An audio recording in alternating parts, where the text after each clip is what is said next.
అందరికీ నమస్కారం అండి. ఈశ్వర కృష్ణ పండితుడు రాసినటువంటి నమస్కారం. సాంఖ్యకారికలు అనేది మనం ప్రస్తుతం చూస్తున్నాం. ఈ సాంఖ్యకారికల్లో గత వారం 1 నుంచి 17 వరకు ఉన్నటువంటి సాంఖ్యకారికలు ఏవైతే ఉన్నాయో వాటిని మీరు చూడటము, తర్వాత వాటిలో ఉన్న సంశయాలు నివృత్తి చేసుకోవడం కూడా జరిగింది.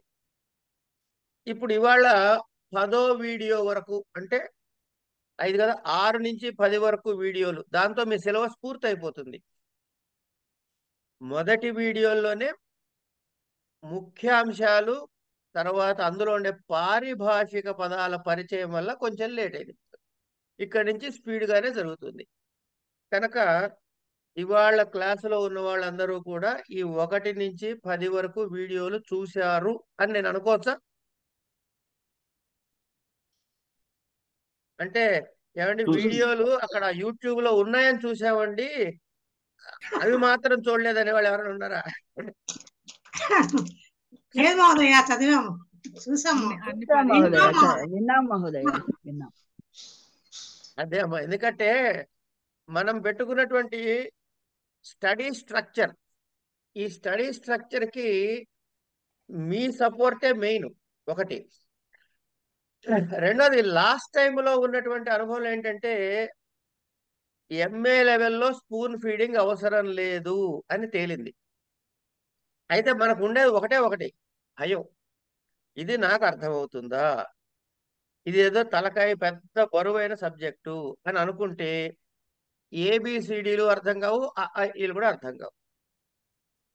అంచేత మనం సరే, ఈ వీడియోలు విన్నప్పుడు మీకు ఎక్కడైనా ఇక్కడ చెప్పినది ఈయన సరిగ్గా చెప్పలేదని కానీ, ఇది మాకు అర్థం అవ్వలేదు కానీ, ఇట్లా అనిపించిన వాటికి క్లారిఫికేషన్ మనం తీసుకుంటాం. అసలు ఓవరాల్ గా వీడియో వింటుంటే అర్థం అవుతోందా కావట్లేదా?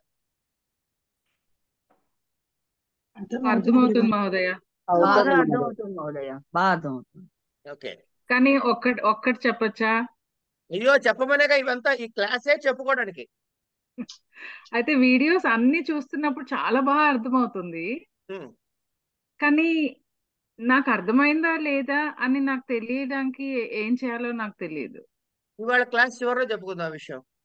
ఓకే, అంటే పదాలు డిఫరెంట్ గా ఉండడంతో లాంగ్వేజ్ కొంచెం వొకాబులరీ చాలా ఎక్కువ vocabulary. వర్డ్స్ ఉన్నాయి, కొంచెం కన్ఫ్యూజన్ గా అనిపిస్తుంది నాకు. ఒక్కొక్క వర్డ్ కి నాకు అర్థమైందా లేదా అని తెలియదు.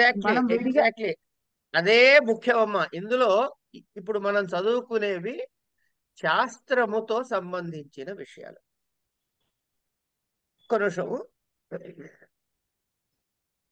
2 సార్లు 3 సార్లు విన్నాను. దానికి చక్కటి తెలుగు పదం ఉంది. ఏమండి, ఎలా ఉంది వీడియో వింటే అంటే అర్థమైపోయిందండి అనొచ్చు. అవునండి, అర్థమైపోయిందండి అంటే అర్థమైపోయిందని కూడా చెప్పుకోవచ్చు, ఒక చిన్న పాజ్ ఇస్తే. శ్రవణం వరకు బాగానే ఉందండి. మననం కావట్లేదు, సరిగ్గా మననం చేసుకోవాలి. మననము నేను చేయాలా, మీరు చేయాలా? మేమే చేసుకోవాలి. అంచేత భగవద్గీతలో కృష్ణుడు చెప్పినట్టు ఉద్ధరేది ఆత్మనాత్మ. పుస్తకం చదువుతూ వీడియో వింటూ పుస్తకం చదువుతూ ఉంటే కొంచెం బాగా అర్థమవుతుందండి. కానీ ఒక చోట మాత్రం అంటే అనుమానాలు వస్తూనే ఉన్నాయి.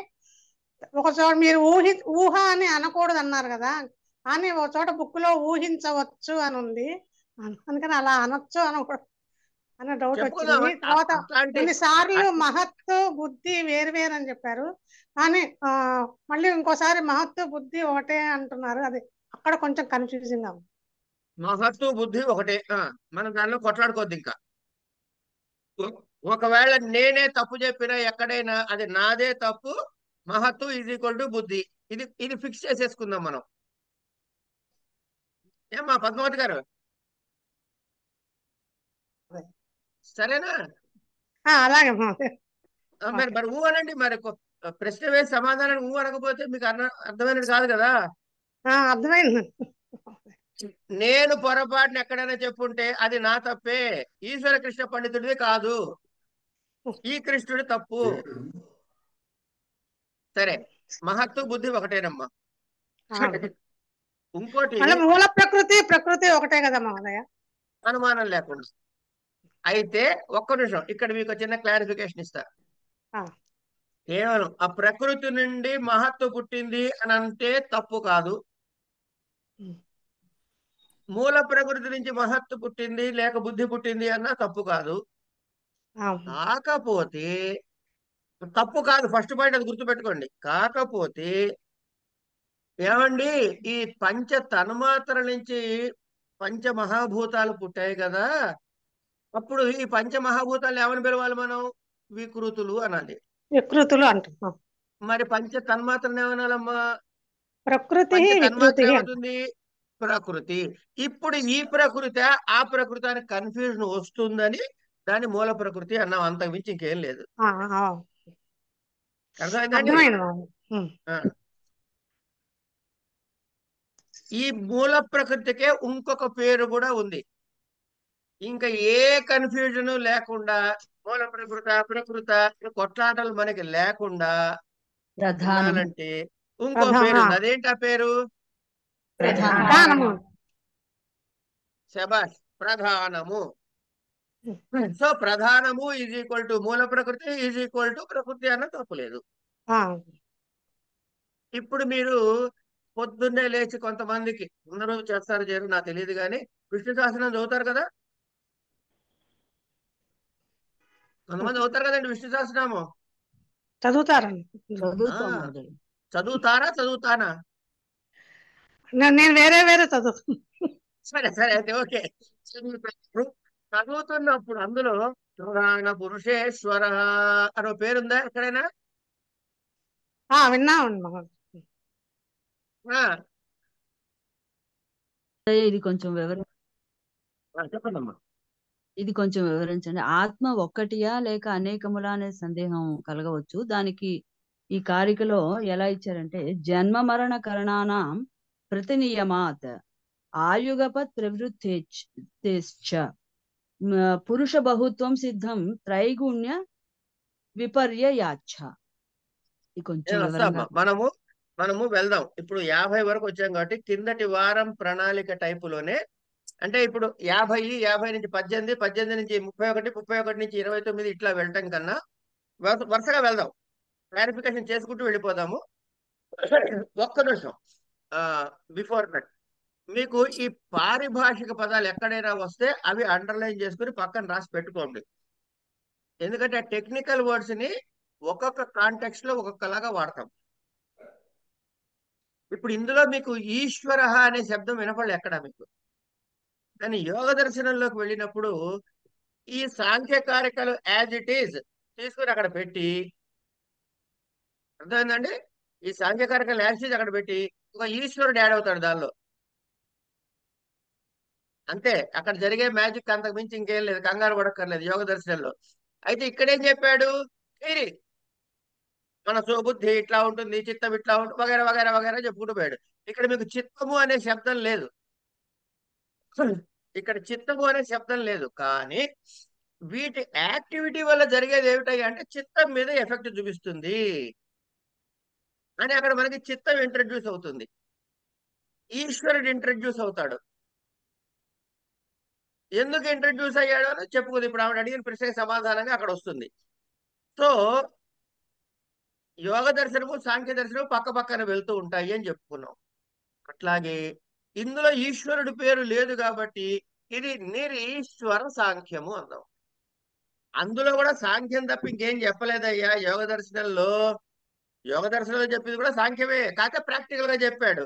ఒక ఈశ్వరుడు పెరిగాడు కనుక ప్లస్ ఈశ్వర సాంఖ్యము, శేశ్వర సాంఖ్యము అన్నాడు. సో యోగ దర్శనము ఈజ్ ఈక్వల్ టు శేశ్వర సాంఖ్యం అని కూడా ప్రయోగంలో ఉంది. ఇప్పుడు వస్తే ఇక్కడ ఏముంది మనకి? కింద దాకా వచ్చేసాం మనం. ఎక్కడ దాకా? పంచమహాభూతాల వరకు వచ్చేసాం. మోక్షం కావాలంటే ఏం చేయాలంటండి? ఏం 3 విషయాలు తెలియాలి మనకి? మీరే చెప్తారు, నేనేం చెప్పను.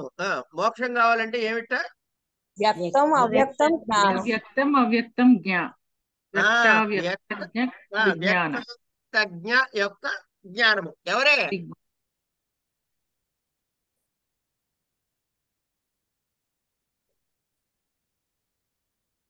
సారీ అండి, వ్యక్తావ్యక్త యొక్క జ్ఞానం కావాలి. అంటే ఇప్పుడు ఏం చేయాలి? వ్యక్తము పర్మనెంట్ కాదు, మడత వేసుకోవాలి పైకి. అంటే ఏం జరుగుతుందండి? కార్యము వెళ్ళి కారణంలో కలుస్తుంది. ఆ కరణము కార్యమా కరణమా? ఇప్పుడు పంచమహాభూతాలు కార్యము, అది వెళ్ళి కరణములో కలిసినది, అంటే పంచ తన్మాత్రలో కలిసింది. ఇప్పుడు ఆ స్టేజ్ లో ఉన్న అవన్నీ కార్యములా కరణములా? కార్యములు. ఇంక్లూడింగ్ పంచ తన్మాత్రని మనం కార్యముగానే సంబోధిస్తాం కదా. ఎస్. ఇప్పుడు అదెళ్ళి ఎక్కడ కలుస్తుంది?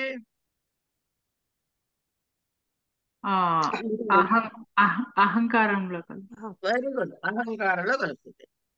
ఇప్పుడు అహంకారము కార్యమా కరణమా? కార్యం. పైకి అప్పుడు బుద్ధిలో కలుస్తుంది. అహంకారం బుద్ధిలో మహత్తులో కలుస్తుంది. ఓకే ఓకే, తప్పేం లేదా? అప్పుడు అది కార్యం అవుతుంది. ఇప్పుడు అదేమవుతుంది? మూల ప్రకృతిలో కలుస్తుంది. కార్యం మూల ప్రధానంలో కలుస్తుంది. కనుక ఇప్పుడు ఇవి కేవలము కార్యములు, కార్యములకు ప్రత్యేకమైన అస్తిత్వము లేదు, అది కారణం వలనే వస్తుంది. వికృతి ప్రకృతిలో కలిసిపోయింది. ఇప్పుడు ఫైనల్ గా మిగిలినవి ఏమిటి మన చేతిలో? మూల ప్రకృతి, పురుషుడు. అంతే. అంటే అవ్యక్తము జ్ఞానం రెండు మిగిలే మన చేతిలో, అంతే కదండి. ఇప్పుడు ఇది ఒకదానిలో ఒకటి కలవటం ఉండదు, ఎందుకంటే అది కార్యం కాదు. మూల ప్రకృతి కారణం కాదు, ప్రధానం అనేది కారణం కాదు, ప్రధానమే. అవునా కదా? అవును. ఇక్కడ దాకా వచ్చి ఆగాం మనం. ప్రస్తుతం అక్కడ ఆపుదాం మన బొమ్మని. ఇప్పుడు ప్రశ్న వేయండి. 18వ కారిక దగ్గర నుంచి ఒక్కొక్క కారికలో డౌట్లు ఏమన్నా ఉంటే వరుసగా వెళ్దాం. గురువు గారు, ఇక్కడ ఒక కారిక అని కాకుండా ఇక్కడ మనం మొదలు పెట్టడమే మూల ప్రకృతి, పురుషుడు ఇవి ఉన్నాయి అని చెప్పారు. కానీ అసలు మూల ప్రకృతి అంటే ఏంటి, అది ఎట్లా ఉంది అన్నది ఒక డౌట్ గా ఉందండి. రైట్, మీరు తెలుసుకోవాల్సింది ఏమిటి చెప్పండి. అసలు ఫస్ట్ ఇది ఎగ్జిస్టింగ్ అని ఎట్లా చెప్తున్నారు? ముందు చెప్పండి నాకు. మీరు తెలుసుకోవాల్సింది మోక్షము అంటే ఏమిటి?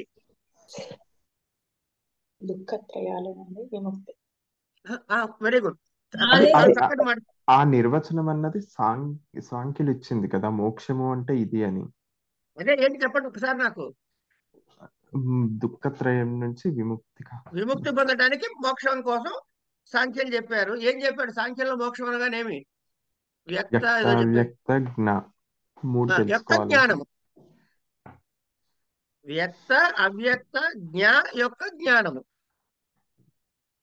అవునా కదా? అవును. రైట్.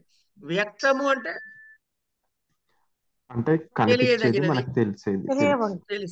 తెలిసేది.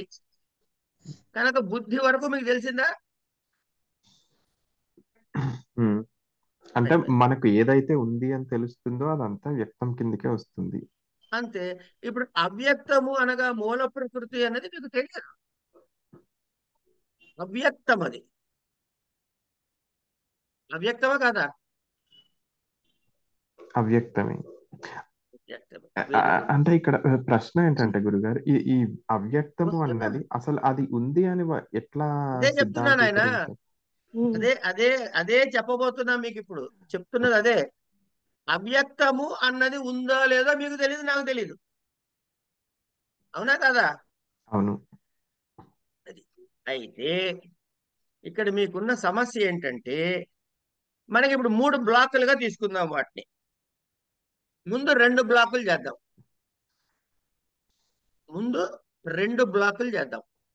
ఏమిటా 2 బ్లాకులు? పురుషుడు, ప్రకృతి. ఇందులో మీకు ఏమైనా అభ్యంతరాలు ఉన్నాయా? లేదు, కానీ ప్రకృతి అంటే దేన్ని తీసుకుంటాం మనం? వస్తున్నాను ఆయన, దాన్ని ఆ ప్రశ్న అక్కడ వదిలేసేయండి. ముందు ఇక్కడ ఉందా లేదా చెప్పండి. అది ఆన్సర్ చేస్తా. మీరు చెప్పేశారు కదా. ఇప్పుడు చెబుతున్నదే ఆన్సర్. మన దగ్గర 2 బ్లాకులు చేయండి. ఫస్ట్ ఏమిటా బ్లాకులు పురుషుడు ప్రకృతి. ఏమండి? పురుషుడు ప్రకృతి.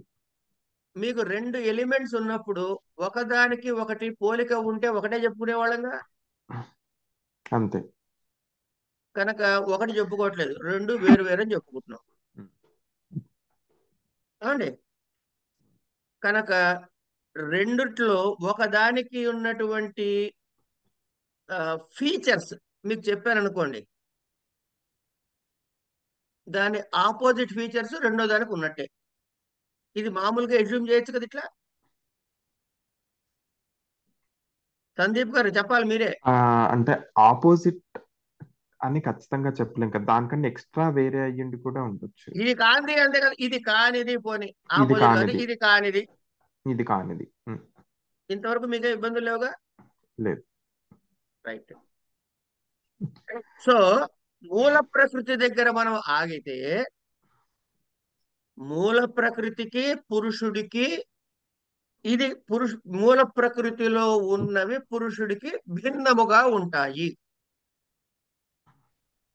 ఇది ఓకేనా? ఓకే. ఇందులో మీకు నాకు ఎటువంటి డిస్ప్యూట్స్ లేవుగా.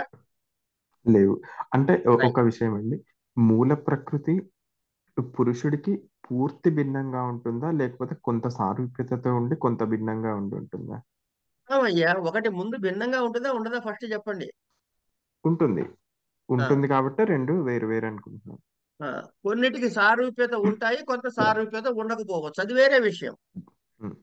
బట్ దే ఆర్ డిఫరెంట్, అంతే కదా. అంతే. ఆవు పాలు గేదె పాలు రెండు చూడటానికి పాలనే ఉంటాయి. ఒకటి ఒక రుచిలో ఉంటుంది, ఒకటి ఇంకో రుచిలో ఉంటుంది. ఒకటి కొంచెం పసుపు రంగులో ఉంటుంది, కొంచెం పసుపు తెల్లగా ఉంటుంది. కానీ పాలు పాలేగా అంటే అట్లా అనమాట.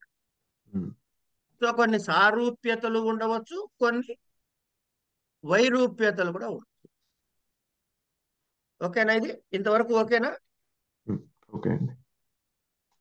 మీకే ఇబ్బంది లేదు కదా ఈ విషయంలో? లేదు లేదు. రైట్. ఇట్లాగే ఇప్పుడు ఇక్కడికి ప్రధానమునకు పురుషుడికి మాట్లాడుకున్నాం మనం. ఈ గీత కింద ప్రధానం దగ్గర నుంచి వస్తే, ప్రధానము ఏమిటది? అవ్యక్తమా వ్యక్తమా? ప్రధానము అంటే మూల ప్రకృతి. వ్యక్తము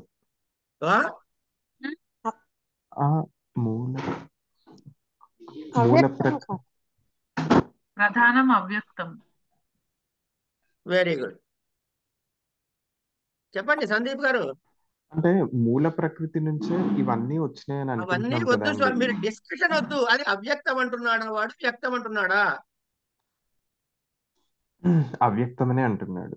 అంతవరకు ఆగండి. మీరు క్లారిఫికేషన్, మీకు పాఠం అయిపోయే టైప్ వస్తుంది. మీరు అనుకున్నది ముందే చెప్పకూడదు కదా. మీరు వినండి ముందు. చెప్పండి, ఇది అవ్యక్తమా వ్యక్తమా? అవ్యక్తం. రైట్. దాని తర్వాత దాని నుంచి ఏమొచ్చి, అది దానికి కారణమా కార్యమా? అది కారణం. దాని నుంచి ఏం పుట్టింది? ఒక కార్యమైన మహత్ బుద్ధి. Very good. ఈ మహత్ వ్యక్తమా అవ్యక్తమా? అది వ్యక్తం.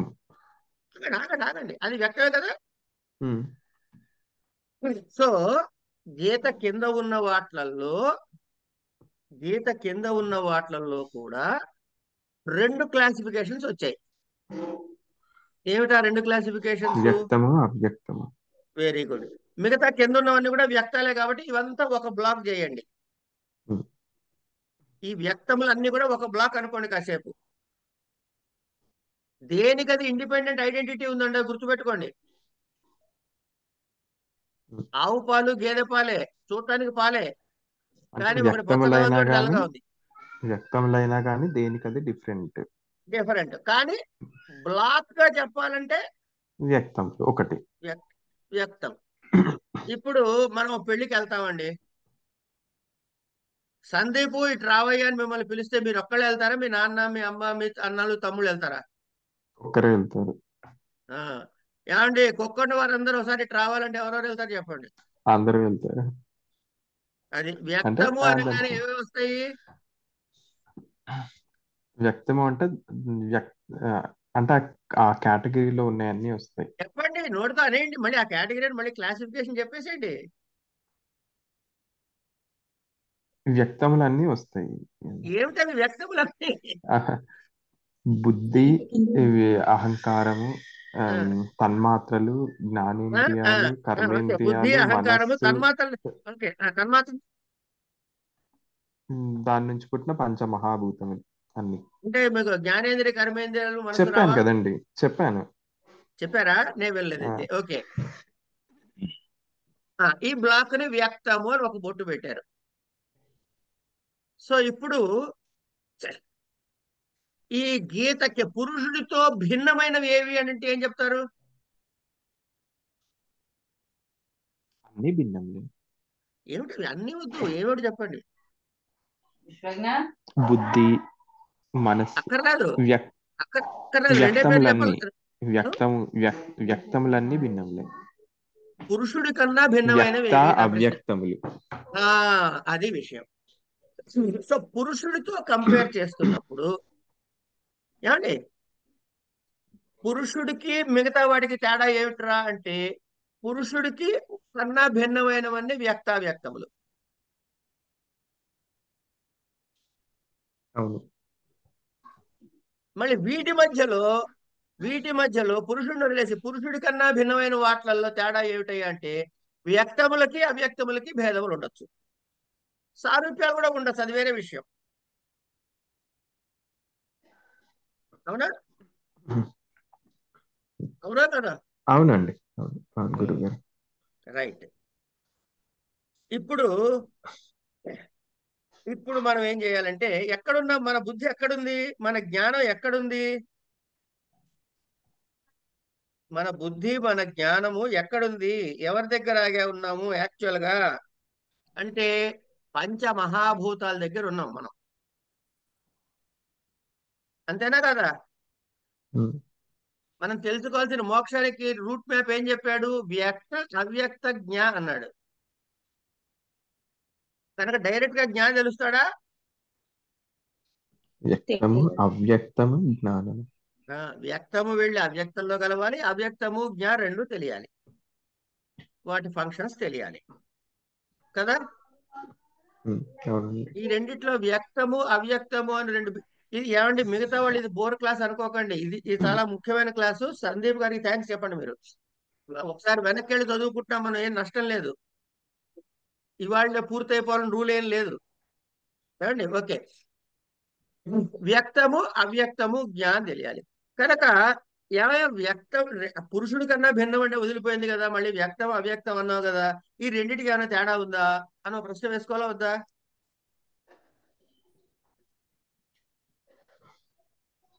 వేసుకోవాలా వద్దా?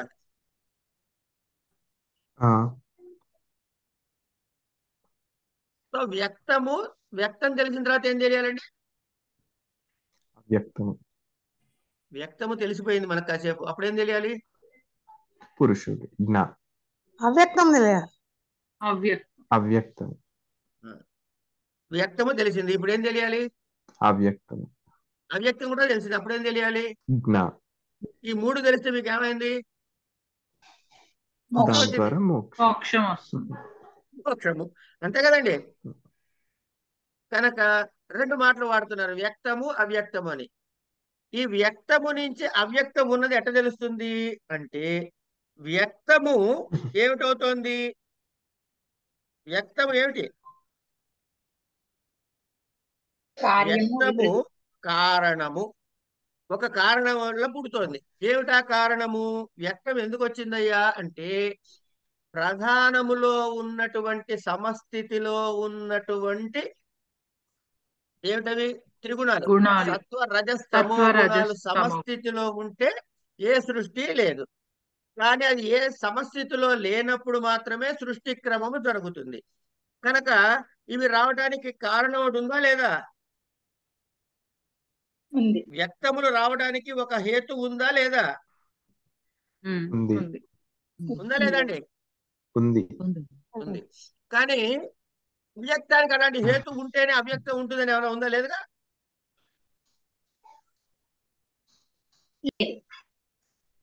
అవ్యక్తం ఉండాలి అంటే, ప్రధానం ఉండాలి అంటే, ఇందువల్ల ప్రధానం ఉంటుంది ఏం చెప్పలే కదా. ఎందుకంటే అది మూల ప్రకృతి కాబట్టి కనుక అది అలా ఉంటుంది. అది ఉండటానికి దాని ఎగ్జిస్టెన్స్ కి ఏమైనా రీజన్ అవసరమా? లేదు. కనుక వ్యక్తమునకు అవ్యక్తమునకు డిఫరెన్స్ ఏమిటంటే రీజన్. రీజన్ ని సంస్కృతంలో హేతువు అంటాడు. హేతువు కలిగింది కాబట్టి హేతుమత్తు. ఏది హేతుమత్తు అవుతుంది? వ్యక్తము హేతుమత్తు అవుతుంది. అన్ని వెరీ గుడ్. వ్యక్తాలు హేతుమత్తు. వ్యక్తము హేతుమత్తు. కనుక అవ్యక్తం ఏమిటవుతుంది ఆటోమేటిక్ గా? అహేతుమత్తు. అంతే. సరే, ఈ వ్యక్తములన్నీ కూడాను కార్యముల కరణముల? కార్యములు. కార్యములు. కరణం. ప్రధానంగా ప్రధానము నుంచి పుట్టాయి కాబట్టి కార్యమే కదా. కార్యములు. కార్యం మళ్ళీ ఎందులో కలుస్తుంది? కరణంలో కారణంలో కలుస్తుంది. అంటే కొంతకాలం తర్వాత ఈ కార్యము లయమైపోయి కరణంలో కలిసిపోయే అవకాశం ఉంది కదా. అవును. అప్పుడు దీన్ని నిత్యము అందామా అనిత్యము అందామా? అనిత్యం. నిత్యం. ఇప్పుడు ప్రధానం ఏమిటవుతుంది? నిత్యం అవుతుంది. Very good. తర్వాత ఇది వ్యాపిస్తుంది. అంటే మూల ప్రకృతి కలదు, ఇది వ్యాపిస్తుంది. ఏంటి? మహత్తు నుంచి అహంకారము, అహంకారం నుంచి వగైరా ఇట్లా వ్యాపించే లక్షణం ఉందా లేదా? ఉందండి, ఉంది. దేనికి? వ్యక్తానికి అవ్యక్తానికే? అవ్యక్తాలకి వ్యక్తాలకి వ్యాపించే గుణం ఉంది. మరి అవ్యక్తానికి? అవ్యాప్తి. అంతే. అవ్యాప్తి లేకపోతే దాని నుంచే కదా మహోదయ ఇవన్నీ వచ్చాయి. మరి అప్పుడు అది అవ్వదా? అవ్యక్త నుంచే కదా ఇప్పుడు ఇవన్నీ వచ్చాయి. కాదు, అవ్యాపి అంటే గనక మీలో ఉండేటటువంటి సత్వరజస్ మీలో ఈ జీవుల్లో ఈ పురుషుల్లో ఉండేవి వేరే పురుషుల్లో లేవు అని చెప్పడం కోసం. పురుష బహుళత్వం చెప్పుకుంటున్నాం కదమ్మా. కనుక భాను గారిలో ఉన్నది శైల గారిలో ఉంది, శైల గారిలో ఉన్నో లేదో సందీప్ గారిలో ఉండదు, సందీప్ గారిలో ఉందో లేదో నాలో ఉండదు. అట్లా కనుక ఇది అవ్యాపి. అదేమిటవుతున్నప్పుడు ఆపోజిట్ అంటే సర్వవ్యాపకం అవుతుంది. ఓకే. తర్వాత ఇది ఫంక్షన్ చేస్తుందా లేదా? బుద్ధి ఫంక్షన్ చేస్తుందా లేదా? బుద్ధి పనిచేస్తుంది, బుద్ధి ఆపరేట్ అవుతుంది, అహంకారం ఆపరేట్ అవుతుంది, మనసు ఆపరేట్ అవుతుంది, చేతులు కాళ్ళు ఆపరేట్ అవుతున్నాయి, జ్ఞానేంద్రియాలు ఆపరేట్ అవుతున్నాయి. అంటే ఇవన్నీ ఏంటి? క్రియలు చేస్తున్నాయని చేయట్లేదా? కనుక ఇది సక్రియము. ఇది సత్క్రియం. ఏమిటిది? వ్యక్తమా అవ్యక్తమా? వ్యక్తాలు. సో అవ్యక్తం ఏమిటవుతుంది? నిష్క్రియం. నిష్క్రియం అక్రియం పర్లేదు, ఏదైనా పర్లేదు, రెండు కరెక్టే అమ్మా. తర్వాత మీలో వేరే నాలో ఎప్పుడైతే దీన్ని వ్యక్తాన్ని అవ్యాపి అని చెప్పామో అది సర్వగతము అయింది కదా. మహత్తుని ప్రసాద్ గారు ఏదో అన్నారు. అయింది సార్, కరెక్ట్ సార్. రైట్. కనుక అక్కడి నుంచి వస్తే వ్యాపి అవ్యాపి అర్థం కాలేదు గురువు గారు. వ్యాపి అని ఎట్లా చెప్తాం? ఎట్లా చెబుతాను కదా, మీలో ఉన్నటువంటి బుద్ధి నాలో ఉందా? ఒకటేనా? కాదు. కనుక నేను నా బుద్ధి మీ బుద్ధిలోకి వ్యాపిస్తోందా? అలా అంటారు. వ్యాపించట్లేదు. నా బుద్ధి శీల గారిలోకి వ్యాపిస్తోందా? వ్యాపించట్లేదు. కనుక శీల గారు నేను శీల గారికి కోబెట్టట్లేదు, శీల గారు వెళ్ళి భాను రేవతి గారికి కోబెట్టట్లేదు, ఆవిడ సందీప్ గారికి కోబెట్టట్లేదు. ఓకేనా? కనుక ఇది ఆపోజిట్ కాబట్టి సర్వగతము అన్నాం.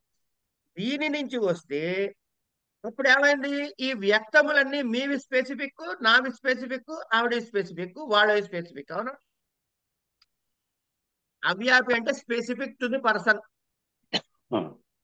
ఓకే. ఇప్పుడు ఇవి ఎన్ని ఉన్నాయి? ఒకటి ఉంటుందా అనేక ఉంటాయా? వ్యక్తములు అనేక ఉంటాయా ఒకటి ఉంటుందా? అనేకాలు ఉంటాయి. అనేకములు. అప్పుడు ఆటోమేటిక్ గా మహత్తు సర్వగతము కాబట్టి అది ఏకమా అనేకమా? ఏకం. ఏకం. కనుక వ్యక్తము అనేకము, అదేమో ఏకము. అట్లాగే ఈ జీవుణ్ణి ఆశ్రయించి ఉంటుంది వ్యక్తములు. అది మహత్తు సర్వగతము కాబట్టి అనాశ్రితముగా ఉంటుంది మహత్తు, అంటే అవ్యక్తము. అట్లాగే లింగము అంటే ఐడెంటిటీ అండి. లింగము అంటే ఐడెంటిటీ, ఒక రూపము, ఒక గుర్తు. లింగం అంటే గుర్తు. మిమ్మల్ని నేను గుర్తుపట్టగలను, నన్నే గుర్తుపట్టగలను. కానీ అవ్యక్తాన్ని గుర్తుపట్టగలవా? పట్టం. సర్వవ్యాపకమైంది. సర్వవ్యాపకంలో మనం కూడా ఉంటాం, అది గుర్తుపెట్టుకోండి. అందుకని ఇక్కడికి అది లింగము. తర్వాత మహత్తుకి ఏమైనా లిమ్స్ ఉన్నాయా? ఇది అది అది అని ఏం లేవు. మహత్తు కథలతో ఏమీ ఉండదు. బుద్ధి వచ్చినప్పటి నుంచి మిగతా వాటన్నిటికీ వస్తాయి, లింబ్స్ వస్తాయి. కనుక వీటిని సా అవయవము అంటారు, అది నిరవయవము అన్నారు. ఇవి భేదములు. ఇది అయిన తర్వాత ఇప్పుడు ఈ బుద్ధి రావాలి అంటే ఏం జరిగితే బుద్ధి వస్తుంది? బుద్ధి పుట్టడానికి, మహత్తు నుంచి బుద్ధి పుట్టాలంటే ఏం కావాలి? అదే గుణాలు మారాలి, గుణాల్లో తేడాలు ఉన్నాయి. కనుక గుణములు మారనంత కాలం పుట్టుకలు బుద్ధి లేదుగా. లేదు. కనుక బుద్ధి కావాలి, వ్యక్తము ప్రకటన కావాలి అంటే అది డిపెండెంటా ఇండిపెండెంటా? డిపెండెంట్. డిపెండెంట్. డిపెండెంట్ గుణముల యొక్క అప్స్ అండ్ డౌన్స్ మీద డిపెండెంట్. కనుక అది పరతంత్రమా స్వతంత్రమా? భలే. ఇప్పుడు మరి ఆపోజిట్ ఏం చెప్పుకోవాలి? ఈ 9 కారణాలు వ్యక్తములకు అవ్యక్తములకు ఉన్న భేదములు. దీనిని మీరు ఎక్కడ చూడొచ్చంటే 10వ కారికలో చూడచ్చు. మనం వెనక్కి వెళ్ళి చదువుకుంటాం, పాఠం తప్పేమీ లేదు. ఇప్పటిదాకా చెప్పుకున్న పాఠము 10వ కారిక. ఓకేనండి. ఇప్పుడు మనం ఎక్కడ దాకా వచ్చాము? వ్యక్తావ్యక్తముల యొక్క డిఫరెన్స్లు తెలుసుకోలేదా? తెలుసుకున్నాం. రైట్. ఇప్పుడు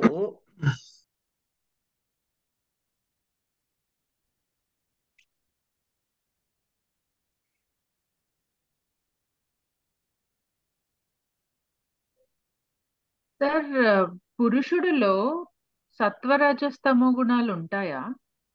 ఉండవు. మీరే చెప్పండి. ఉండవు.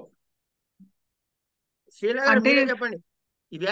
ప్రధానములో సత్వరజస్తమో గుణాలు ఉన్నాయా లేవా? ఉన్నాయి. అవే హెచ్చు తగ్గుల వల్ల సృష్టి జరుగుతుంది. సరే, హెచ్చు తగ్గులు పక్కన పెడదాం. సత్వ రజస్తమో గుణాలు మహత్తులో, అదే మూల ప్రకృతిలో లేక ప్రధానంలో ఉన్నాయా లేవా? ఉన్నాయి. ఉంటే పురుషుల్లో ఉంటే వాటికి వీడికి భిన్నం ఎందుకు అవుతాడు? అందుకని వాడేమయ్యాడు? కేవలుడు. కేవలుడు లేక నిర్గుణుడు. నిర్గుణుడు. ఓకే. సో వాడు నిర్గుణుడు అని నువ్వు ఎట్లా డిసైడ్ చేసావు తల్లి? వీడు సగుణుడు కాబట్టి. గుణాలు ప్రకృతిలో ఉన్నాయి, పురుషుడు సెపరేట్ కాబట్టి.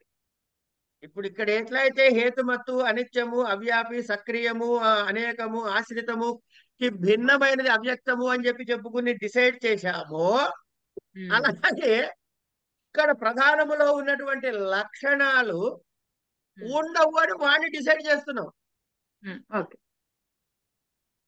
ఇక్కడ ఇంకో ప్రశ్న వస్తుంది, అది ఇప్పుడు నేను కెలకను, చెబుతా, వచ్చినప్పుడు చెప్పుకుందాం. మీ అంతటా మీరు అడిగితే చెప్తా, అది కూడా అప్పుడే చెబుతా, ఇప్పుడు కొన్ని నేను కూడా దాచిపెట్టుకోవాలి కదా. సరే, ఇప్పుడు ఇంతకీ విషయం ఏంటంటే, మూల ప్రకృతి నుంచి బుద్ధి పుట్టింది అన్నారు. ఏమండి? మూల ప్రకృతి నుంచి బుద్ధి పుట్టింది అని అన్నాం. బుద్ధి పుట్టింది. మూల ప్రకృతి నుంచి బుద్ధిలో ఉన్న బుద్ధి వ్యక్తమా అవ్యక్తమా ముందు చెప్పండి. బుద్ధి వ్యక్తం. వ్యక్తం అండి. వ్యక్తం. కనుక వ్యక్తములో కొన్ని లక్షణాలు ఏవైతే ఉన్నాయో అవి పై దానిలో కూడా ఉన్నాయని. అంటే మనం ఫర్ ఎగ్జాంపుల్ కింద నుంచి వచ్చినట్టయితే పంచమహాభూతాలలో ఉన్నటువంటి లక్షణాలు పంచ తన్మాత్రలు తన్మాత్రలో ఉన్నాయి. మాత్రలో ఉంది. అట్టడి చెప్తావా నువ్వు? నీ ఇష్టమేనండి, నోటుకు వచ్చి చెప్పేటివేనంటి, మీరు నమ్మాలా అని మీరు వెంటనే అడుగుతాడు మా సందీప్ అక్కును. అయ్యా ఏమనుకోకండి, కారణం సరదాగా లేకుండా చెబుతున్నా. కార్యం జరగదు కాబట్టి పర్లేదు. అది ఉంది. ఓకే, విషయం ఏంటంటే 9వ కార్యక్కి వెళ్దాం. ఎందుకు అలా చెప్పగలుగుతున్నావు? ఇందులో ఉన్నవన్నీ, ఇది కనపడే దీనిలోవి దాని ముందున్నటువంటి కారణంలో కూడా ఉన్నాయని నువ్వు ఎట చెబుతున్నావయ్యా నేను ఎవడైనా మన అడిగితే మనం ఏం సమాధానం చెప్తాము అన్నది ప్రశ్న. చెబితే దానికి ఏం చెబుతున్నాడు కిందకి అట్లా చూస్తూ వెళ్తే అంటే 5 కారణాలని చెబుతున్నాడు. మనకి 5 కారణాలని చెబుతున్నాడు. ఏమిటవి? ఏమిటి 5 కారణాలు? కార్యానికి అవసరమైన కారణాన్ని గ్రహించడం వలన. అసద్ అకారణాత్ అన్నాడు. సత్తు కాని దానిని చేయలేకపోవడం. సత్తు కాని దానిని స్వీకరించదు కనుక అన్నాడు. ఏమండి? కార్యాన్ని తర్వాత ఎందుకు అంటే అది సత్తు కాని దానిని స్వీకరించదు కనుక అని చెప్పాడు. ఎందుకు అంటే దానికి 5 కారణాలు చెప్పాడు. ఒకటి, సత్తు కాని దాన్ని ఉత్పన్నం చెయ్యలేదు. ఇప్పుడు ఆకాశ పుష్పము, లేకపోతే శశశృంగము, కుందేటి కొమ్ము, ఇట్లాంటివన్నీ అసత్తులు. అవి చచ్చినా ఉండవు, కానీ ఆ పేర్లు మాటలు వినపడుతున్నాయి మనకి. దాని నుంచి ఏమన్నా పుట్టడం, మీరు ఇంకో కుందేలు పుట్టడం చూసారా మీరు ఎక్కడైనా? లేదు. అదే ఇప్పుడు సరే, ఆకాశ శృంగాన్ని కాసేపు పక్కకి పెడదాం. ఇప్పుడు మనకి నువ్వుల నూనె కావాలి. ఏం కావాలి? నువ్వుల నూనె. ఆవకాయల సీజన్ కదండి, నువ్వుల నూనె కావాలి. అంచేత ఒక బస్తాడు లారీ ఇసుక తెప్పించుకుని పిండితే అందులోంచి నూనె వస్తుందా? రానే రాదు. అంచేత ఇసుకలో లేనిది ప్రకటన కాదు. అంటే కార్యానికి అవసరమైన కారణాన్నే గ్రహించాలి. అది కనుక అది అంటే సత్తు కానిది ఉత్పన్నము చేయలేదు. ఇప్పుడు నీకేం కనపడుతోంది? ఉత్పన్నం అయినది కనపడుతోంది. కనుక నువ్వుల నూనెను చూస్తే నువ్వులు ఉన్నాయని తెలుస్తాయి, కానీ ఇసుక ఉందని తెలియదు. కాబట్టి అదే నువ్వుల నూనె ఇసుక నుంచి, నువ్వుల నుంచి, చింతపండు నుంచి వస్తుంది అనుకోండి. ఇప్పుడు దీనికి అది కారణం చెప్పగలుగుతావా? చెప్పలేము. కనుక నువ్వులను చూస్తే దీనికి నువ్వులను ఎట్టొచ్చిందిరా తల్లి అని అడిగితే ఏం చెప్తుంది అమ్మాయి? అంతే అంతే. ఇప్పుడు వంకాయలు తెచ్చి పెట్టా టేబుల్ మీద. అక్కడ ఏమైనా బీర గింజలు, వంకాయ గింజలు, వంగ గింజలు అన్ని పెట్టుంచా. ఈ ఈ ఈ కాయ ఏ గింజల వల్ల వచ్చింది, ఏ చెట్టు ఈ గింజలు వేస్తే వస్తాయి అని అడిగితే మీరు ఏ చెట్టు చూపిస్తారు? వంకాయ గింజలు. వంకాయ గింజలు చూపిస్తారు. ఆ వంకాయ గింజలు మీరు చూస్తే భూతద్దంలో మీకు వంకాయలు కనబడుతున్నాయా, చెట్లు కనబడుతున్నాయా? లేవు. కనుక కారణము ఈ కనపడేదానికి ఏమండి సత్తు కానిది ఉత్పన్నం చేయలేదు. ఒక సత్తుని ఒక అసత్తు ఉత్పన్నం చేయలేదు. అంటే అన్నిటి నుండి అన్ని రావు, ఉత్పన్నం చేయలేకపోవడం. అసత్తు నుంచి సత్తు కాని దాని నుంచి ఉత్పన్నం చేయలేకపోవటము ఒక కారణము. తర్వాత ఏమిటవుతుంది? కార్యానికి అవసరమైన కారణాన్నే మనం తీసుకుంటాం. అంటే ఇప్పుడు బట్టలు నెయ్యాలంటే ఓ బుట్టెడు మట్టి దేము, దారాలు తెస్తాం. కనుక ఈ కార్యము అంటే కనపడేది మనకి ఇక్కడ వ్యక్తములు, కార్యములు అండి. గుర్తుపెట్టుకోండి సందీప్ గారు, మీ ప్రశ్నకే సమాధానం అంతా. వింటున్నానండి. అంటే ఫాలో అవుతున్నారు కదా? అవుతున్నాను. రైట్. కార్యము కనబడుతుంది. ఈ కార్యమునకు అవసరమైన కారణాన్ని గ్రహిస్తాం మనం. అంటే ఏంటి? కుండ చేయాలంటే మట్టిని గ్రహిస్తాం, అంతేగాని దారాలు తెచ్చుకోం.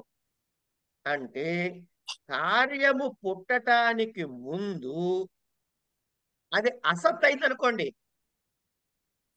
అసత్ అయితే అది ఈ కార్యంతో కారణానికి సంబంధం చెప్పగలుగుతామా? లేదు.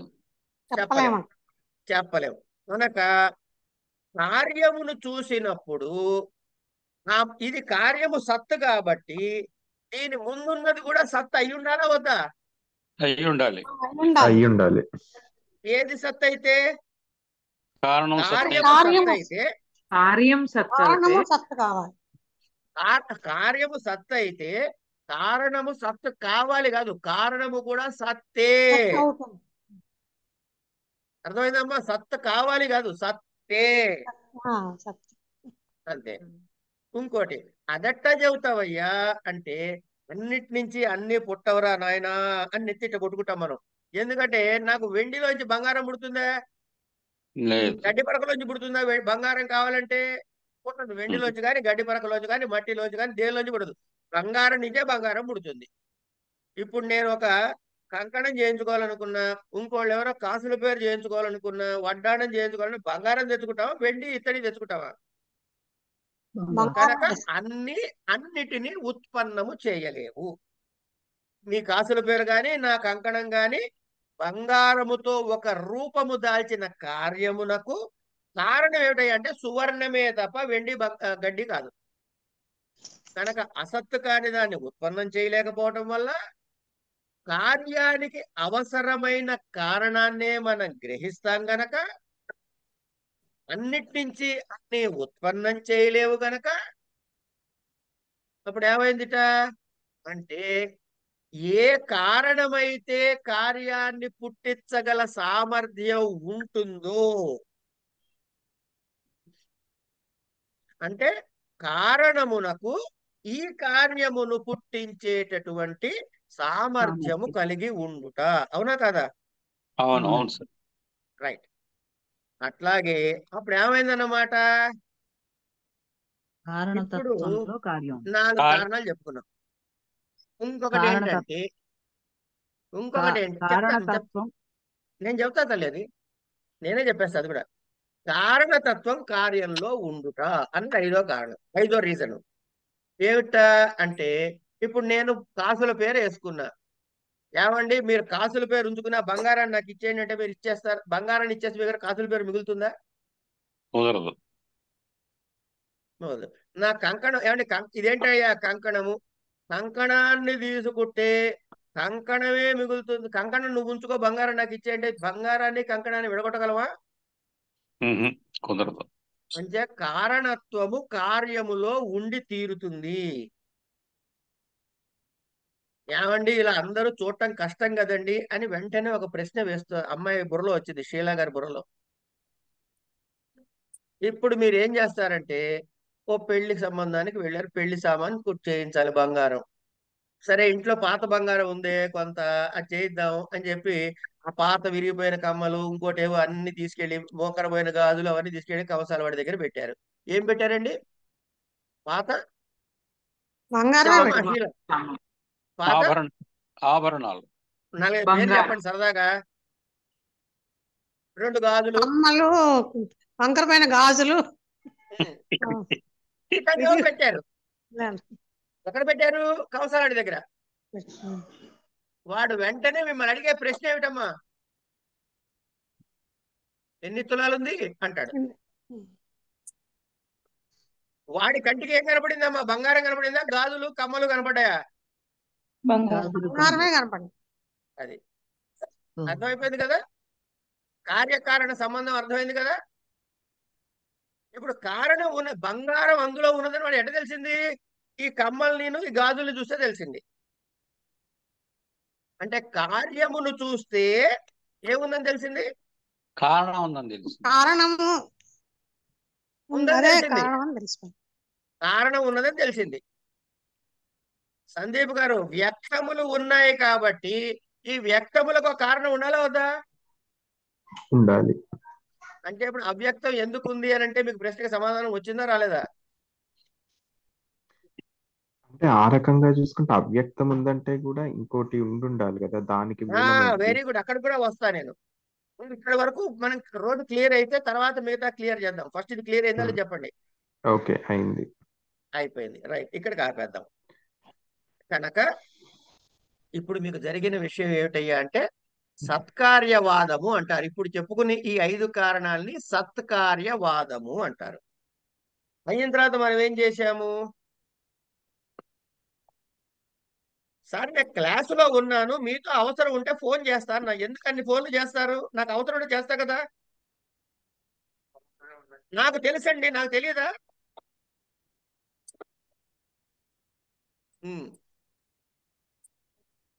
కనుక కార్యము ఉన్నది కాబట్టి కారణం ఉన్నది అని ఒక డిసైడ్ అయిపోయాం. ఫస్ట్ మనకి ఉన్న 3 హెడ్డింగులు ఏమిటది? వ్యక్త, అవ్యక్త, జ్ఞ. వ్యక్తములు కనపడుతున్నాయి కాబట్టి అవ్యక్తము ఉన్నది అని డిసైడ్ చేయడానికి సత్కార్యవాదం ఉపయోగపడుతుంది. వ్యక్తముల యొక్క లక్షణాలు ఈ 9 కాబట్టి వీటికి భిన్నమైన లక్షణాలతో అవ్యక్తం ఉంటుంది అని డిసైడ్ చేస్తున్నాం. గురుగారు, ఇప్పుడు ఇక్కడ ఒక్క ప్రశ్న. వేయండి. మనము వ్యక్తాన్ని చూసి అవ్యక్తం ఉంది అని ఊహ చేస్తున్నాం. అట్లా కాకుండా ఈ వ్యక్తములే ఒకదాని నుంచి ఒకటి మార్పు చెంది కూడా ఇట్లా అయినాయి అనుకోవచ్చు కదా. ఎందుకు అవ్యక్తాన్ని ఊహించాలి ఖచ్చితంగా? సత్కార్యవాదం అంటే అదే కదా. మరి ఇప్పుడు మీరు నేను భిన్నము, మీ నుంచి నేను, నేను నుంచి మీరు వచ్చినట్టు కాదు కదా లెక్క. ఇవి 2 భిన్నములైన వ్యక్తములు.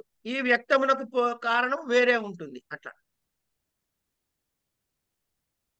ఒకే తల్లిదండ్రులకి 4 పిల్లలు పుట్టవచ్చు, కానీ ఒక పిల్లవాడి నుంచి ఒకడు వచ్చాడని చెప్పలేము. కనుక కార్యమునకు కారణం ఉండి తీరాలి నాయన. ఒకటి. ఇప్పుడు మన దగ్గర 3 ఐటమ్స్ ఉన్నాయి: వ్యక్తము, అవ్యక్తము, జ్ఞ. ఈ మడతలు వేసుకుంటూ పోతే మన దగ్గర 2 మిగులుతున్నాయి. ఏమిటవి? పురుషుడు, ప్రధానము. కనుక ఈ 2 బ్లాక్ గా చూసినప్పుడు కింద ఉన్న బ్లాకులో అంటే అవ్యక్త ప్రధానం దగ్గర నుంచి ఈ ప్రధానం నుంచి కిందకి మారిపోయిన వాటిల్లో అవ్యక్తము, వ్యక్తము అని 2 బ్లాక్స్ చేసాం. ఈ అవ్యక్తము అనే బ్లాక్స్ ఎందుకు డిఫరెన్షియేట్ చేసామని అంటే 9 కారణాలు చెప్పాం. కానీ 2 ఒకే కదా బ్లాక్ లో ఉన్నాయి. ప్రధానము అన్నప్పుడు ఇవి అందులో కూడా కలిసి ఉన్నాయి కదా.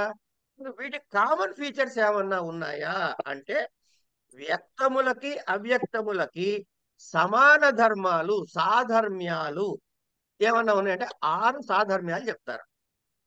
ఏమిటి అంటే అవ్యక్తములో సత్వరజస్తమో గుణాలు ఉన్నాయి, వీటిలో కూడా సత్వరజస్తమో గుణాలు ఉంటాయి. అది అవివేకి అంటే పదార్థముల యొక్క తత్వమును విడదీసి చూడలేనిది. తర్వాత విషయ అంటే భోగ్యానికి యోగ్యమైనవి, అంటే అనుభవించటానికి యోగ్యమైన లక్షణము. తర్వాత సామాన్యము అంటే అందరికీ చెందినటువంటిది. జడము అంటే అచేతనము. తర్వాత ఈ మూల ప్రకృతి నుంచి దాని నుంచి పుట్టేందుకు అవకాశం ఉంది కదా, దాని నుంచి పుట్టే అవకాశం ఉంది కదా. కనుక అది ప్రసవ ధర్మి అంటాం, అంటే ఉత్పత్తి చేసే గుణము కలిగినది అని. ఈ 6 రకాలైన కారణాలు వ్యక్తములకు అవ్యక్తములకు సమానములు. ఇది 11వ కారిక. మనం వెనక్కి వెళ్ళాము, తప్పులేదు. కానీ ఇక్కడ సంశయాలతో ముందుకు వెళ్ళద్దు. ఇంకోటి, సందీప్ గారు గురుగారు, వింటున్నాను. ఇప్పుడు నాకు ఒక ప్రశ్న. ఇంగ్లీష్ ఆల్ఫాబెట్ చెప్పండి ఒకసారి.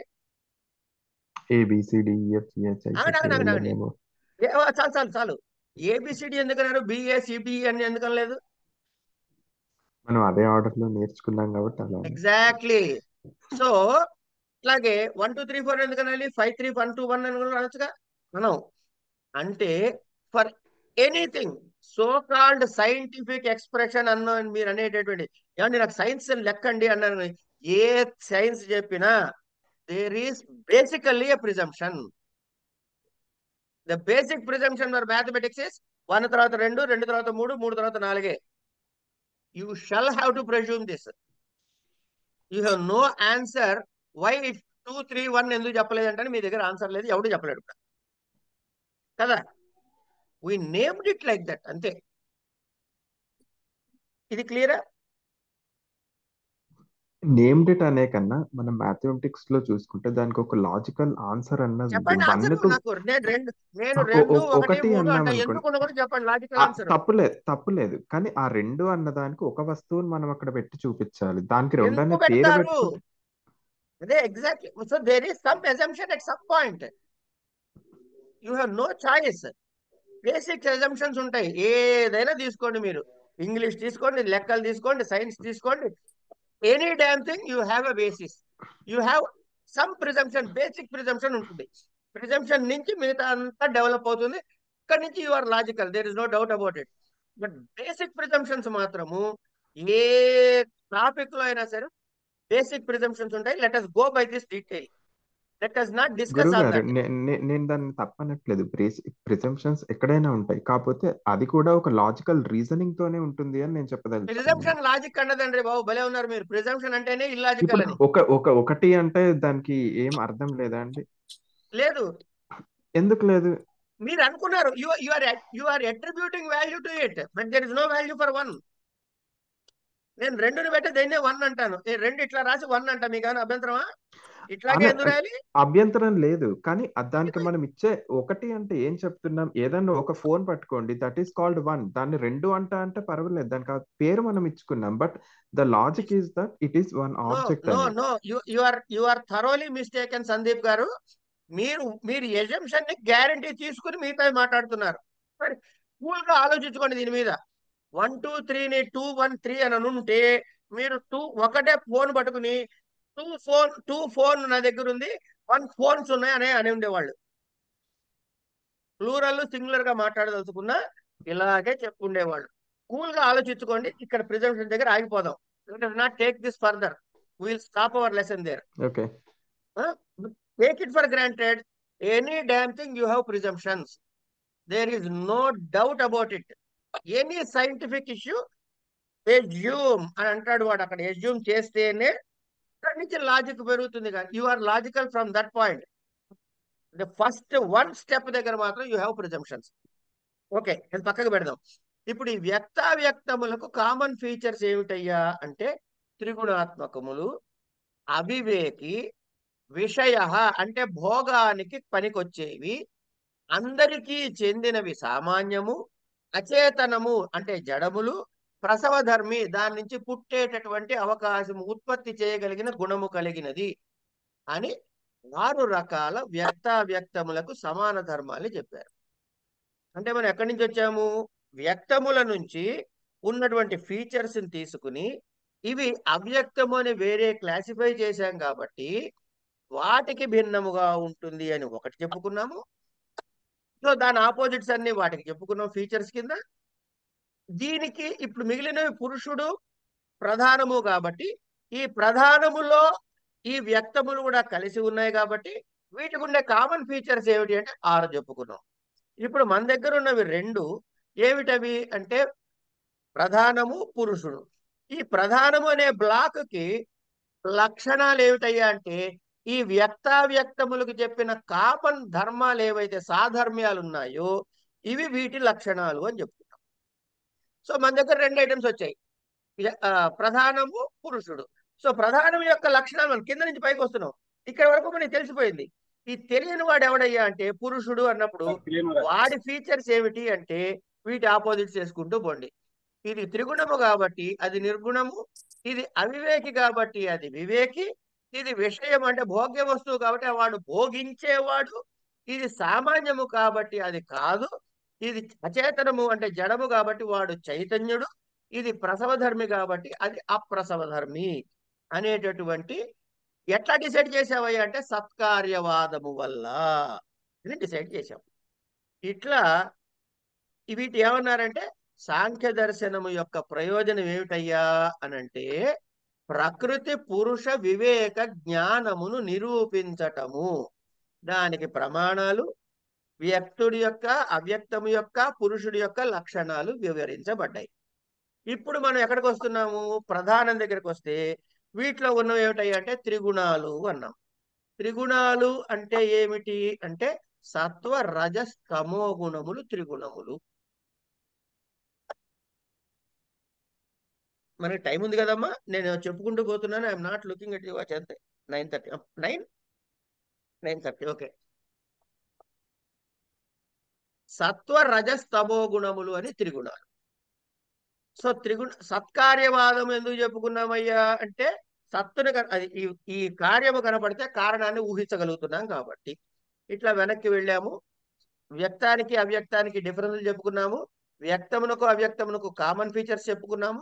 దీని ఆపోజిట్స్ ని పురుషుడు అన్నాము.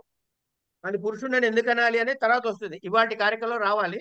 మనం వెనక్కి వెళ్ళాం కాబట్టి అక్కడి నుంచి మళ్ళీ వద్దాం ఇక్కడికి. ఇక గుణాలంటే 3 రకాలు. ఏమిటవి? సత్వ రజస్తమో గుణములు 3. ఈ 3 సమస్థితిలో ఉంటే సృష్టి జరగదు. వీటికి తారతమ్యములు కలిగినప్పుడే సృష్టి జరుగుతుంది. ఇక వీటి లక్షణాలు ఏమిటయ్యా అంటే, ఇంకోటి, ఈ సత్వరజస్తమములు 3 కలిసే ఆపరేట్ అవుతాయండి. ఓకే. సత్వము ఏం చేస్తుంది అంటే అది సుఖాత్మకము, రజస్సు దుఃఖాత్మకము, తమస్సుకి మోహాత్మకము అని డిసైడ్ చేశారు. ఇది చింతన చేసి ఇలా నిర్ణయం చేశారు. లేదా నీకు ఏది సుఖం కలిగిస్తుందో దాన్ని సత్వం అందాం, ఏది దుఃఖాత్మకమో అది రజస్సు అందాం, ఏది మోహాన్ని పెంచుతుందో అంటే గుడ్డిగా ప్రేమించడం అది తమస్సు అందాం. కనుక సుఖ దుఃఖ మోహాత్మకములు అంటే సత్వ రజస్తమో గుణములు. అట్లాగే ప్రకాశము అంటే జ్ఞానమును ఇచ్చేది సత్వగుణము, ప్రకాశమును ప్రవర్తింపజేసి అంటే దాని మొబిలిటీకి పనికొచ్చేది రజస్సు, దానిని రిటార్డ్ చేసేది, వెనక్కి లాగేది, నియమించేది తమస్సు. అంటే జ్ఞానము అని తీసుకుంటే జ్ఞానాన్ని ఆపేసేది తమోగుణము, జ్ఞానం కలిగేలా ముందుకు తీసుకెళ్లేది రజోగుణము, జ్ఞానము లేక ప్రకాశము సత్వగుణము. ఎప్పుడైతే రిటార్డేషన్ ఉందో అది బరువైనది అంటాడు తమస్సుని, ప్రేరకము ఉత్తేజకరము అంటాడు రజస్సుని, చాలా తేలికైనది లైట్ వెయిట్ అంటాడు సత్వాన్ని. అట్లాగే ప్రియమైనది చంచలమైనది కప్పివేసేది అని 3 విధాలుగా డిఫరెన్స్ చూపిస్తాడు సత్వరజస్తమో గుణాలకి. అట్లాగే సత్వగుణములో మనసు హాయిగా ఉంచుతుంది, రజోగుణం ఏమైనా ఒక చోట మనసు నిలవనీయదు, తమో గుణము మనసుకి బద్ధకాన్ని పెంచుతుంది. అయితే ఈ 3 కలిసే ఆపరేట్ అవుతూ ఉంటాయండి మనకి. అదేంటండి 3టికి 3 భిన్నమైనవి చెప్పారు కదా, 3 కలిసి ఒకేసారి ఎట్లా ఆపరేట్ అవుతాయండి అని ఎవరైనా ప్రశ్న వేస్తే, నాయన ఓ దీపాన్ని తీసుకోవయ్యా, దీపంలో అగ్ని అంటే జ్యోతిలాగా ఉన్నటువంటి అగ్ని ఏదైతే ఉందో అది సత్వగుణము. ఈ అగ్ని ఎట్లా వెలుగుతుంది? జ్యోతి అంటే ఒత్తి ఉంటేనే వెలుగుతుంది. ఈ ఒత్తి రజోగుణము. ఈ ఒత్తిను దీపం ఉంటే సరిపోతుందా అండి అంటే, నూనె పోతే ఎక్కడి నుంచి వస్తుంది దీపం? కనుక నూనె కూడా ఉంటుందండి. కనుక నూనెని తమోగుణముగాను, ఒత్తిని రజోగుణముగాను, దీపమును అంటే జ్యోతిని సత్వగుణముగాను, ఈ 3 ఉన్నప్పుడే దీపం ఎలా ప్రకాశిస్తుందో సత్వరజస్తమో గుణాలు 3 ఒకేసారి ఆపరేట్ అవుతాయి అని సాంఖ్యకారికుల సిద్ధాంతము.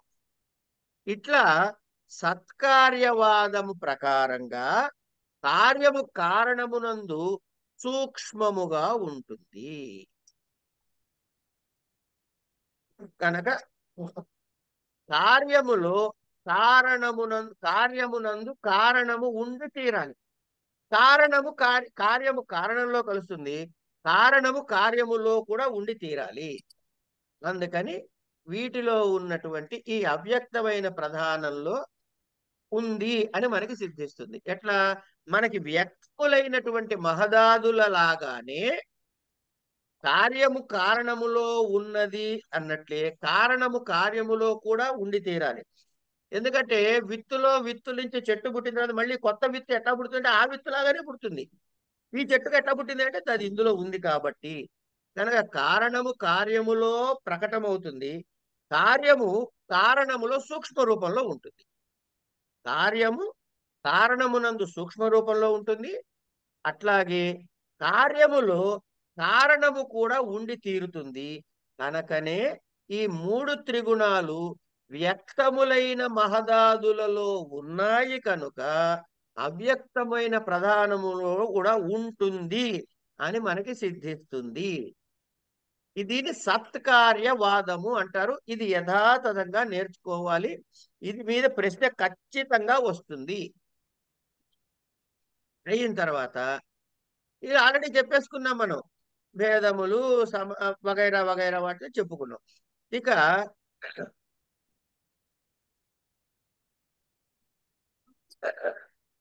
ఇప్పుడు ఏమండి మీరు చెప్పినవన్నీ బాగానే ఉన్నాయి. మరి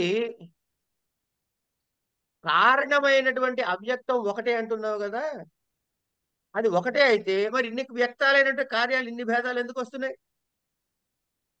మీరేం చెప్పారు? కారణము ఒకటే అన్నారు. అంటే ఏంటి? అవ్యక్తము అన్నది సర్వవ్యాపకం అని చెప్పుకున్నాం కదా.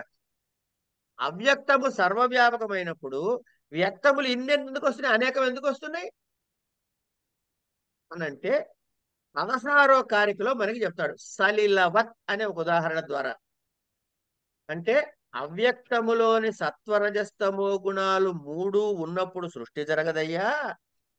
వాటిలో తారతమ్యం వచ్చినప్పుడు మాత్రమే సృష్టి జరుగుతుంది. కనుక ఈ మూడిట్లో ఏది ఎక్కువ ఏది తక్కువ అనే దాన్ని బట్టి ఈ సృష్టి భేదాలు కలుగుతున్నాయి. సత్వగుణ ప్రధానముగా గనక సృష్టి జరిగితే, సత్వగుణం ఎక్కువగా ఉండి తమో రజగుణాలు కొంచెం తక్కువగా ఉంటే దీన్ని దేవతలలో ఉంటుంది. వాళ్ళు తేజోవంతులై ఉంటారు, సుఖవంతులై ఉంటారు. మానవుల దగ్గరకు వచ్చేటప్పటికి రజోగుణ ప్రధానముగా ఉంటుంది, సత్వతమ గుణాలు అణిగి ఉంటాయి, కొద్దిగా తక్కువగా ఉంటాయి. కాబట్టి వీళ్ళలో చంచలత్వం ఉంటుంది. మానవులు రజోగుణ ప్రధానులు.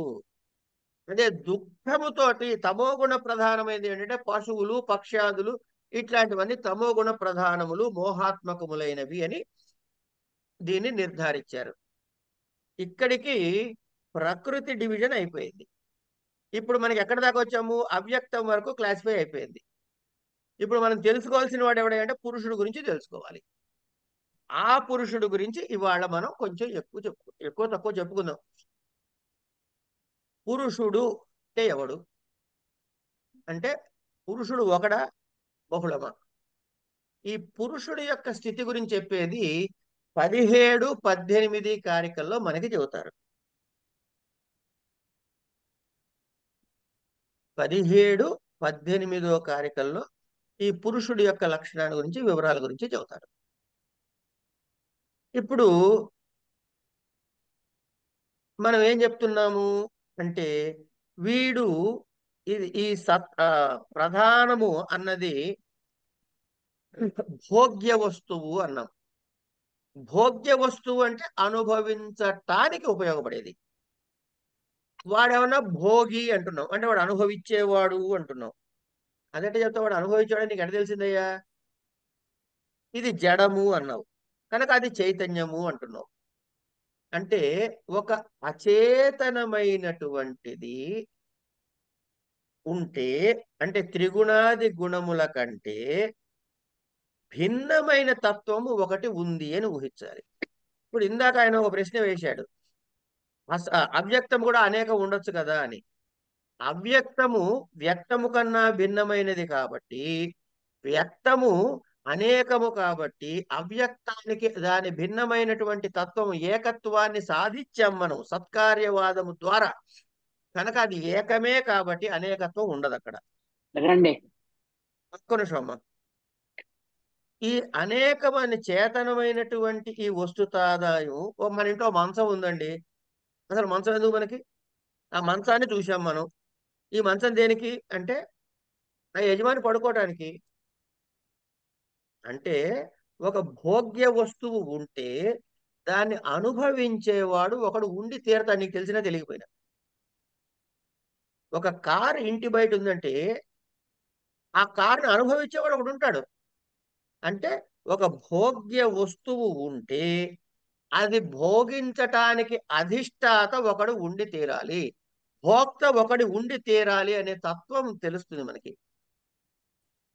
అలా తెలియటమే పురుషుడు మనకి సిద్ధిస్తాడు. పురుషుడిని ఎట్లా సాధించావయ్యా అంటే ఇవన్నీ జడములు కాబట్టి దాని ఆపోజిట్ భిన్నమైంది వాడు చేతనుడు.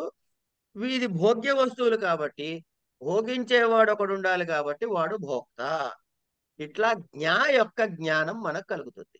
అంటే ఇవన్నీ దేనికై? జడాన్ని అనుభవించేవాడు పురుషుడు అనేటట్టండి. అంతే. ఓకే. జీవుడమ్మా. ఇక్కడ పురుషుడు అంటే మీరు జీవుడు అనుకోండి. కురుకులో మీలో ఉన్న జీవుడు నాలో ఉన్న జీవుడు వేరు అని మనం అనుకుంటున్నాం అనుకోవట్లేదా కాసేపటికి? నిజానికి ఒకటి అని చెప్పి అద్వైత సిద్ధాంతం చెబుతుంది.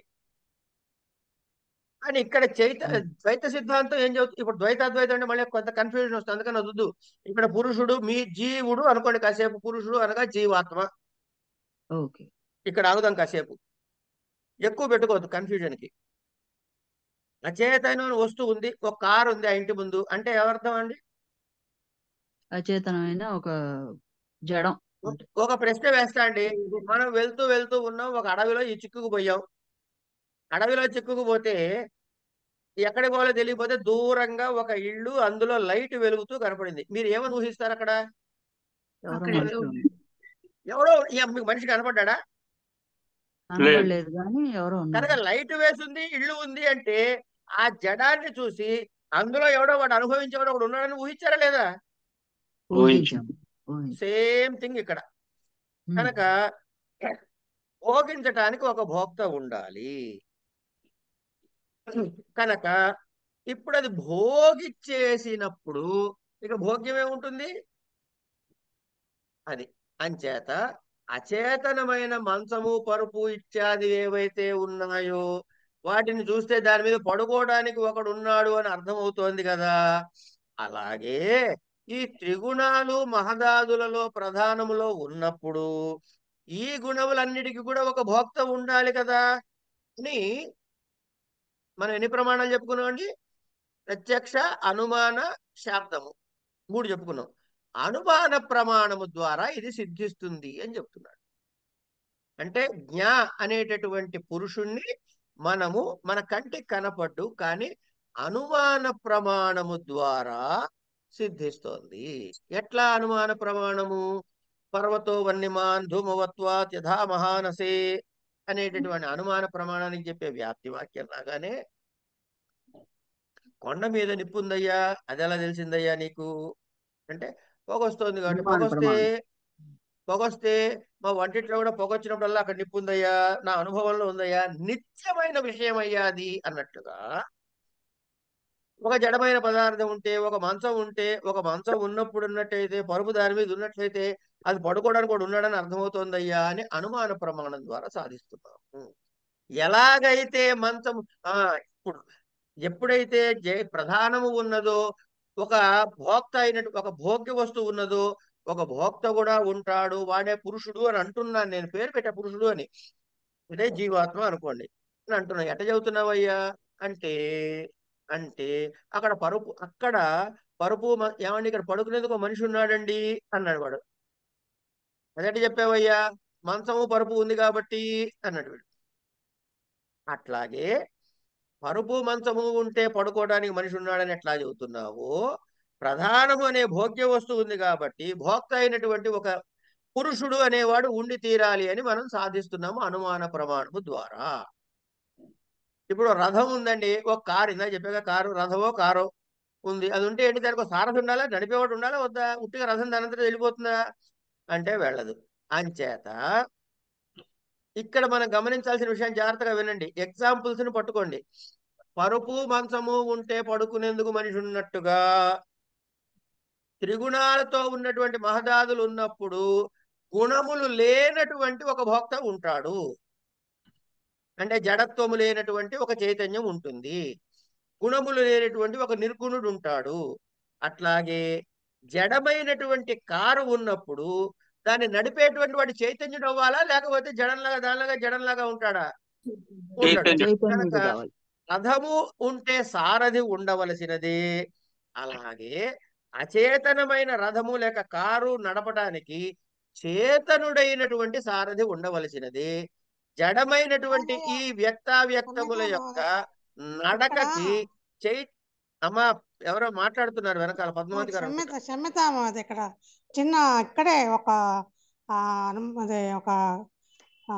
సంశయం వచ్చింది. అదేంటంటే ఇక్కడ ఆ 3 గుణాలు మహదాదుల్లోనూ ప్రధానాల్లోనూ ఉన్నాయి. ప్రత్యేకించి చెప్పడం చేత ఆ గుణాలు లేని తత్వం ఒకటి ఉందని ఊహించవచ్చు అన్నారండి. ఊహించటం అనే మాట ఉపయోగించకూడదని చెప్పారు కదా, బుక్కులో అది అలా అనుమాన ఉందండి. ప్రమాణం అన్నారు. అనుమానం, అనుమాన ప్రమాణంతో తెలుస్తోందమ్మా. ఊహించడం కాదు, అనుమాన ప్రమాణం. అక్కడ అనుమాన ఊహించవచ్చు ప్రమాణంతో ఊహించి అనుమాన ప్రమాణంతో రూఢి చేసుకుంటున్నారు. మరి ఓకేనా? ముందు పొగ ఓకే. ఉన్నది, అక్కడ నిప్పు ఉన్నది అని ఊహించావు. ఆ ఊహని రూఢి చేసుకుంటున్నారు. ఎట్లా? ప్రమాణం ద్వారా. ఏ ప్రమాణం ద్వారా? అనుమాన ప్రమాణం ద్వారా. ఓకేనమ్మా? ఓకే అమ్మా. రథము జడమైనటువంటిది ఉంటే చైతన్యవంతమైన సారథి ఉన్నట్టుగానే పాంచభౌతికమైన శరీరము నడపటానికి, ఈ పాంచభౌతికమైన జడమైన శరీరాన్ని నడపటానికి చైతన్యముతో సచేతనుడైన ఒక రథికుడు ఉండాలి. దీనికి ఒక భోక్త ఉండాలి. ఈ ఈ రథాన్ని అనుభవించే ఒక భోక్త ఉండి తీరాలి. కనుక ఈ 2 కారణాలుగా మనకి పురుషుడు అనే తత్వం ఉన్నది అని తెలుస్తుంది. పురుషుడు అనేది ఒక క్యారెక్టర్ కాదండి, ఒక తత్వం, ఒక కాన్సెప్ట్. పురుషుడు అనే తత్వం ఉన్నది అని మనకి తెలుస్తుంది. ఇక ఇక్కడ పురుషుడు దాకా వచ్చేసాం. పురుషుడు ఒకడా 10 మంది? పురుషుడు ఒకడా 10 మంది? అంటే 10 మంది అంటే నా ఉద్దేశం అనేకుల అని. బహుళుల, ఒకటి ఏకమా బహుళమా అని. అంటే పురుష బహుళత్వాన్ని సాధిస్తున్నాం. ఏంటి? నేనేదో ఫలానా 50 ఏళ్ళలోనో ఎప్పుడో పుట్టాను అనుకోండి, మీరేమో 70లోనో 60లోనో పుట్టారు అనుకుందాం కాసేపు. లేకపోతే నాకన్నా ముందు 40లో పుట్టారు అనుకుందాం. మన ఇద్దరం ఒకే కాలంలో పుట్టలేదుగా. కనుక ప్రతి శరీరము యొక్క పుట్టుక, మరణము తర్వాత నాకేమైనా చేతులు పొడుగ్గా ఉంటాయి. బహుశా సందీప్ గారు నాకన్నా పొడుగ్గా ఉండొచ్చు, నేను పొట్టిగా ఉండొచ్చు, నేను ఎర్రగా ఉండొచ్చు, ఆయన పచ్చగా ఉండొచ్చు, ఇంకోళ్ళు నల్లగా ఉండొచ్చు, ఇంకోళ్ళు చావంచాయిగా. అంటే శరీరము, జననము, మరణము, ఇంద్రియములు ఇవేవి సమానంగా కనపడట్లేదు. కనుక ఒకటి, నేను పుట్టినప్పుడే మీరు పుట్టట్లేదు, నేను మరణించినప్పుడే వాళ్ళు మరణించట్లేదు. అంటే జననము మరణములు ఏకకాలములో ఒకేసారి జరగటం లేదు. కాబట్టి ఒక్కొక్కడికి త్రిగుణాత్మకమైనవి భిన్న భిన్నముగా ఉన్నాయి. కాబట్టి భోక్త అయిన పురుషుడు ఒక్కడే ఉండే అవకాశము లేదు. అనేకమైన భోక్తలు ఉన్నారు. ఏ శరీరానికి ఆ శరీరానికే భోక్త అనే పురుషుడు ఉన్నాడు. కనుక ఈ జీవికి ఆ జీవుడు సపరేట్ అని పురుష బహుళత్వాన్ని సాధించింది. అంటే పురుష బహుళత్వాన్ని సాధించడానికి కారణాలు ఏం చెప్తున్నారండి అంటే, ఏకకాలములో జన్మ. అంటే పురుషుడికి జన్మ అంటే ఏంటో తెలుసా అండి? పురుషుణ్ణి దేహేంద్రియాల సంబంధాన్ని కలపడమే జన్మ. ఈ దేహేంద్రియ సంబంధం తీసేసి పురుషుడు ఒక్కడే పెట్టారనుకోండి, జీవుడు అని ఒక్కటే క్యారెక్టర్ పెట్టారనుకోండి, ఇది జన్మేం లేదు ఇక్కడ. కనుక మరణము అంటే ఈ కాంటాక్ట్ మళ్ళీ తెగిపోవటం. జన్మ అంటే దేహేంద్రియం, అంటే ప్రధానము దగ్గర నుంచి ప్రధానమునకు పురుషుడికి లింక్ కుదిరితే జన్మ, లింక్ తెగితే మరణం. ఇది ఈ జనన మరణాలు అనేవి ఒకే కారణముగా జరగటం లేదు. ఎందుకు జరుగుతాయో తర్వాత విషయం చూద్దాం. కనుక డిఫరెంట్ టైమ్స్, డిఫరెంట్ టైంలో పుట్టడం, డిఫరెంట్ టైంలో మరణించటము. కాబట్టి ఒకటి. తర్వాత ఇప్పుడు మన ఇద్దరిలో ఉన్నది ఒకటే పురుషుడు అనుకుందాం కాసేపు. అర్చన గారిలోనో లేదా ప్రసాద్ గారిలోనో నాలో ఉన్న పురుషుడు ఒకటే అనుకుందాం. అప్పుడు ఏం చేయాలి మనము? నేను చెయ్యెత్తితే ఆయన కూడా చెయ్యెత్తాలి, అయితే ఆయన చెయ్యెత్తే నేను చెయ్యెత్తాలి. ఏమండి? నేనేమన్నా నమస్కారం అండి అంటే ఆయన ఇట్లా ఆశీర్వదిస్తున్నాడు నన్ను. మరి ఒకేలాగా ఆపరేట్ చేయట్లేదే. అంచేత యుగపత్ అంటే కలిసి, నేను ప్రసాద్ గారు కలిసి ఏక క్రియ చేయట్లేదు. ఆయన ఒక కారణం చేస్తున్నా, నేను అంటే ఆ యుగపత్ అన్నాడు.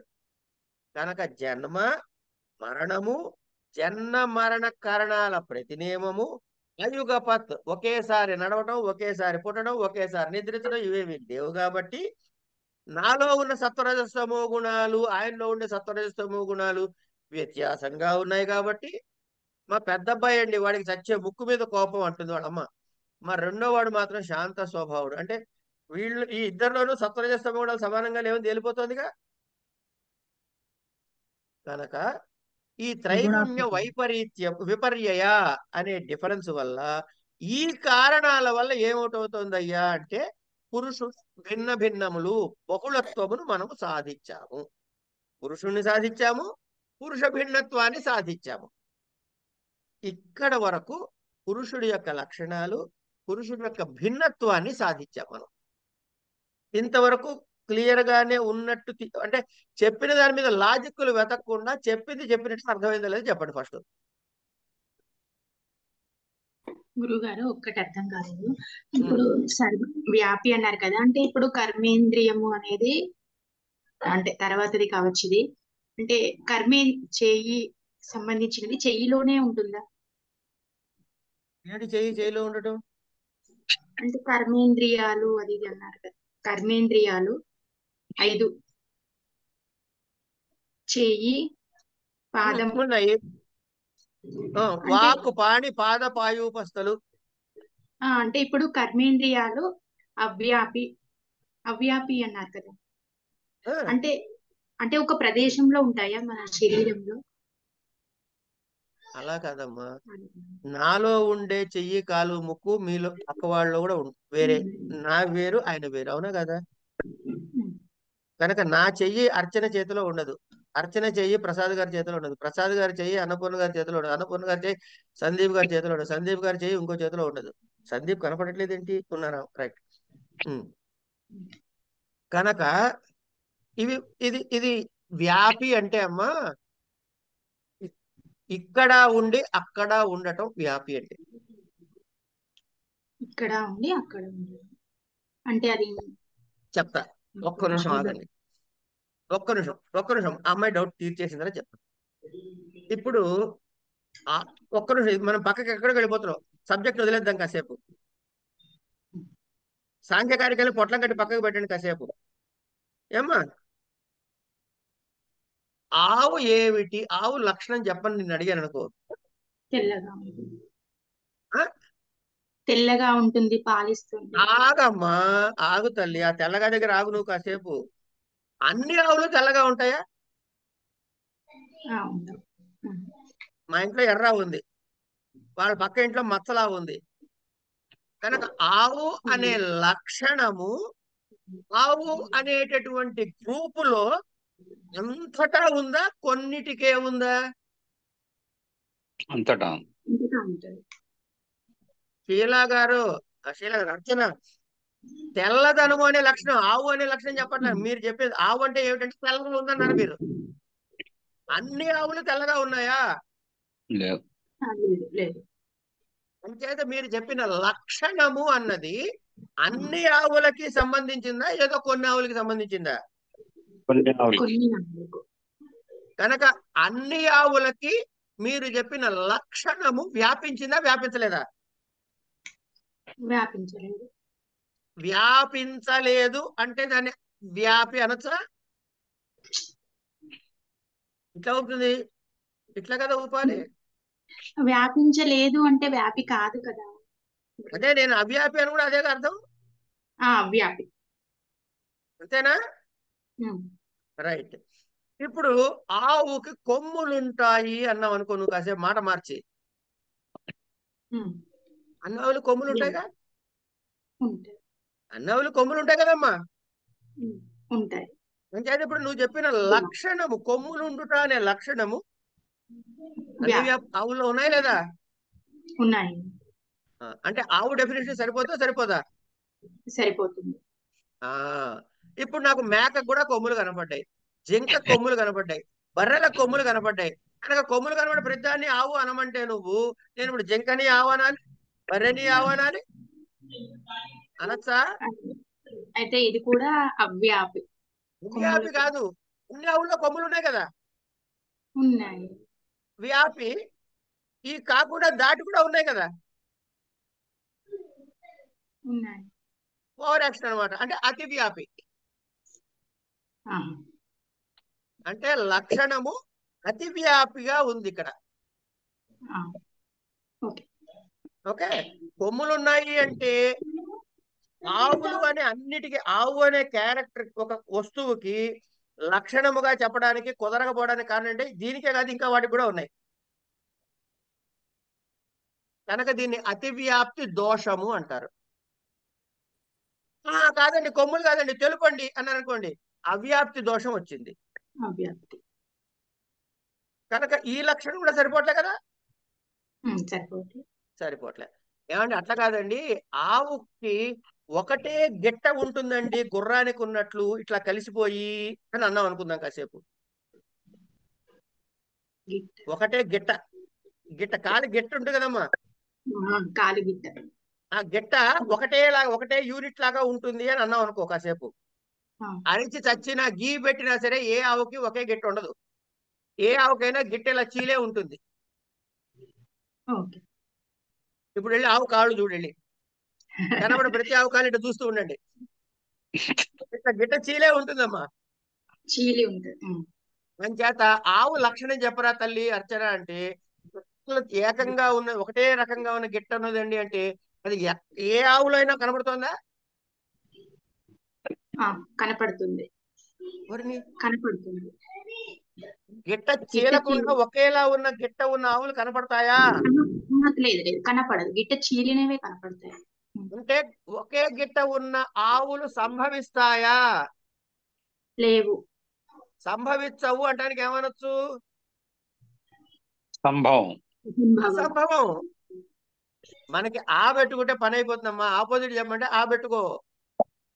అసంభవం. ఇప్పుడు నువ్వు చెప్పిన 3 లక్షణాలు చెప్పావు ఆవుకి. నాకు ఒకటేమో గిట్టలు ఒకటేలా ఉంటుంది అన్నావు, ఇదే దోషము? తెల్లగా అసంభవ దోషం. అసంభవ దోషం. అసంభవ దోషం. ఆవుకి కొమ్ములు ఉంటాయి అన్నది ఏ దోషము? అతి వ్యాప్తి దోషం. ఆవు తెల్లగా ఉంటుందంటే ఏ దోషము? అవ్యాప్తి. అవ్యాప్తి. అన్నిట్లో ఉండవు కదా. ఏమండి ఇవన్నీ కాదండి, ఆవు గంగడోలు ఉంటుంది అన్నాను అనుకో, బర్రెలకు గంగడోలు ఉండదు, జింకలకు గంగడోలు ఉండదు, మరి ఏ జంతువుకి గంగడోలు ఉండదు. కనుక ఏ ఆవును చూసినా గంగడోలు ఉంటుందిగా, ఇట్లా మెడ కింద ఉండేది. అంటే ఆవు అన్న ప్రతి దానిలోనూ గంగడోలు ఉంటుందా ఉండదా? ఇది వ్యాప్తి అంటే. దానిలో తప్ప ఇతరములలో కూడా ఉంటే అతి వ్యాప్తి, ఇందులో ఉండే అన్నిట్లోనూ ఆ లక్షణాలను అన్నిట్లోనూ లేకపోతే అవ్యాప్తి, అస్సలు లేకపోతే అసంభవం అని 3 దోషాలు చెబుతారు లక్షణానికి. ఈ 3 దోషాలు లేనిదే లక్షణము. ఇప్పుడు నువ్వేం చేస్తావు? ఈయనటి చెప్పాడు నాకు లక్షణం, ఆవు లక్షణం అంటే గంగడోలు ఉండటము అని అన్నాడు. అనగానే మీరేం చేస్తారు? కనపడ్డ ఆవు కల్లా చూసి గంగడోలు ఉందా లేదా చూస్తూ ఉంటాం. చూస్తే ఏమవుతుంది? పరీక్ష చేస్తున్నావు లేదా? చేస్తే నీకు రూఢి అవుతుందా లేదా? అవుతుంది. ఎట్లా అయింది రూఢి? ఏం చేస్తే అయింది? గంగడోల్ని గమనిస్తే. దేంతో గమనించావు? కన్నుతో. అంతే. కన్ను అంటే ప్రత్యక్షమేగా. అంటే ప్రత్యక్ష ప్రమాణము ద్వారా నువ్వు నిరూపించుకున్నావు. అంటే ఒక వస్తువు నీకు తెలియాలి అంటే దాని లక్షణం ముందు తెలియాలి, తర్వాత దాని ప్రమాణం వెతుక్కోవాలి. లక్షణము ప్రమాణములో సరిపోతే అది లక్షణము, అది వస్తువు తెలుస్తుంది. అందుకే లక్షణ ప్రమాణాభ్యాం వస్తు సిద్ధి అన్నారు. ఇది రాసుకోక్కర్లే, ఊరికి విని వదిలేయండి. ఇప్పుడు అవ్యాప్తి వ్యాప్తి ఉన్న కాన్సెప్ట్ అర్థమైందా? అర్చన చేతులు అనంతకృష్ణ దగ్గరకు వస్తాయా? కనుక అవ్యాప్తి. దాని భిన్నమైంది ఏంటంటే సర్వవ్యాపకత్వం. ఓకే మహోదయ, పురుషుడు బహుళత్వం గురించి చెప్పుకున్నాం కదా. అది ఉమ్, ఏకకాలం జరగట్లేదు. మరణం అనేది ఇంద్రియాలు అన్ని సమానం ఉమ్, కాదు ఉమ్, కాబట్టి ఉమ్. అది త్రిగుణాత్మకాలు ఇవన్నీ చెప్పాం కదా. ఉమ్. ఇప్పుడు పురుషుడు బహుళత్వం గురించి మీరు చెప్పమని మనకు క్వశ్చన్ ఇచ్చారంటే ఎంతవరకు రాయాలండి ఇది? ఇంతవరకే రాయండి. ఆహా. 19, 20 కార్యక్రమాలు రాసేయండి. అవి రెండే రాసి సారీ, సరిపోతుంది. 19, 20 కాదు. 17, 18 దాని ముందు 17, కార్యక్రమాలు 17, 18 18 అవును. అవి రెండే రాసి సరిపోతుంది. చాలు, చాలమ్మా. ఇంకోటి, ఇప్పుడు పరీక్షల గురించి మాట్లాడకండి. ముందు మనకి కాన్సెప్ట్ క్లారిటీగా సింక్ అయితే ఎంత రాయాలి తర్వాత ఆలోచిద్దాం. అలాగే ఏమా? అలాగే మహోదయ. రైట్. సో ఇవాళ పురుష బహుళత్వం వరకు మనం చెప్పుకున్నాము. ఇక పురుషుడి యొక్క లక్షణాలు ఏమిటి, వాడు ఏం చేస్తాడు, ఏం చెయ్యడు అనే విషయాలు యాక్చువల్గా చెప్పుకోవాలి. అది ఇప్పుడు ఇంకా చెప్పుకోవడం కుదరదు, 10 దాటిపోయాం కాబట్టి 19వ తారీఖు నుంచి మళ్ళీ కలిసినప్పుడు చెప్పుకుందాం, నెక్స్ట్ సాటర్డే. కనుక ఈసారి ఏం చేస్తారంటే 6 నుంచి మళ్ళీ వినండి ఒకసారి. 6వ వీడియో నుంచి ఈ 10వ వీడియో వరకు మరొకసారి ఈ వారం కూడా వింటే మళ్ళీ క్లారిటీ వస్తుంది. వచ్చిన తర్వాత ఇంకా ఏమైనా డౌట్లు మిగిలిపోతే ఒకసారి చెప్పుకుందాం. ఎన్నిసార్లు చెప్పుకున్నామని లెక్కలేదు, చెప్పుకోవడం మాత్రం చెప్పుకుంటాం. ఓకే, అన్ని ఒకదానికొకటి ఇంటర్ రిలేటెడ్ కదండి మొత్తం అంతా కూడా. మరి అంతే కదమ్మా. కూరలు తెస్తే అది కాదమ్మా, మార్కెట్కి వెళ్తేనే కూరలు వస్తాయి, కూరలు వస్తేనే తరుగుతేనే వండుతాం, వండితేనే తింటాం, తింటేనే అరుగుతుంది, అరుగుతేనే నిద్ర వస్తుంది, నిద్ర. ఇవన్నీ ఇంటర్లింక్డేగా. కరెక్ట్. అది అంచేత ప్రతిదీ ఇంటర్లింక్డ్. దాన్ని ఆ లూప్ని మనం, ఆ కాన్సెప్ట్ ని లూప్ని మనసులో పెట్టుకోగలిగితే ఏది బై హార్ట్ చేయక్కర్లేదు. ఎగ్జాంపుల్స్ కూడా తెలుసుకున్నామంటే అప్పటికి అది ఇదవుతుందండి. అంతే. అలా చేద్దాం. ఇక్కడ లాంగ్వేజ్ మాత్రం కొంచెం పట్టుకోవాలి, పట్టుకుని తీరాలి, పట్టుకుని తీరాలి. అయితే ఒక గుడ్ న్యూస్ ఏంటంటే, ఒక సబ్జెక్ట్ లో లాంగ్వేజ్ పట్టుకుంటే మిగతా వాటిలో చిన్న చిన్న మైనర్ డీవియేషన్స్ ఏమైనా ఉండదు, లేకపోతే అవే యథాతథంగా ఉంటాయి.